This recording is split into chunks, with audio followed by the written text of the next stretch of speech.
Hi all. ഈ medical coding എന്ന് പറയുമ്പോൾ തന്നെ നമുക്കറിയാം, നമ്മൾ ഒരു ട്രീറ്റ്മെൻറ്റും, അതായത് ആ പേഷ്യൻറ്റിൻ്റെ ഡയഗ്നോസിസും ആ പേഷ്യൻറ്റ് സ്വീകരിച്ച സർവീസസും, അപ്പം മൊത്തം ആ ട്രീറ്റ്മെൻറ്റിനെയും ഡയഗ്നോസിസിനെയും ഒക്കെയാണ് നമ്മൾ കോഡ് ചെയ്ത് ആൽഫ ന്യൂമറിക്കൽ കോഡ്സ് ആക്കിയിട്ട് ഇൻഷുറൻസ് കമ്പനീസിലേക്ക് സബ്മിറ്റ് ചെയ്യുന്നത്. അപ്പോൾ ഈ ഡയഗ്നോസിസും സർവീസസും അല്ലെങ്കിൽ ലാബ് ടെസ്റ്റ് ആയാലും പ്രൊസീജിയർ ആയാലും ഇതൊക്കെ നമ്മൾ കോഡ് ചെയ്ത് ആൽഫ ന്യൂമറിക്കൽ ഫോമിലേക്ക് ആക്കണമെങ്കിൽ നമുക്ക് ആ കേസ് ഷീറ്റ്, ആ പേഷ്യൻറ്റിൻ്റെ കേസ് ഷീറ്റ് വായിച്ച് മനസ്സിലാക്കാൻ പറ്റണം. അപ്പോൾ അതിന് നമുക്ക് എന്ത് വേണം? ഒരു നല്ല സ്ട്രോങ് മെഡിക്കൽ നോളജ് വേണം.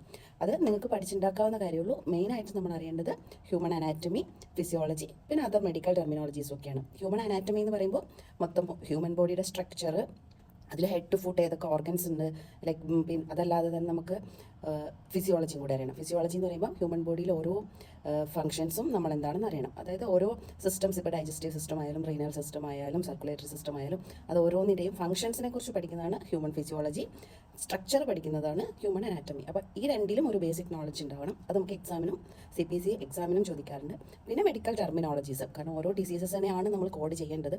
അപ്പോൾ ആ ഡിസീസിനെ കുറിച്ചൊക്കെ ഒരു ജനറൽ ഐഡിയ നമുക്ക് ഉണ്ടായിരിക്കണം. അപ്പോൾ ഈ പാർട്ട് നമ്മൾ ഏത് എക്സ്റ്റെൻറ്റിൽ, ഇപ്പോൾ ഫുൾ ഹ്യൂമൻ അനാറ്റമി, ഫിസിയോളജി ഇതൊക്കെ മെഡിക്കൽ സബ്ജക്ട്സ് ആണ്.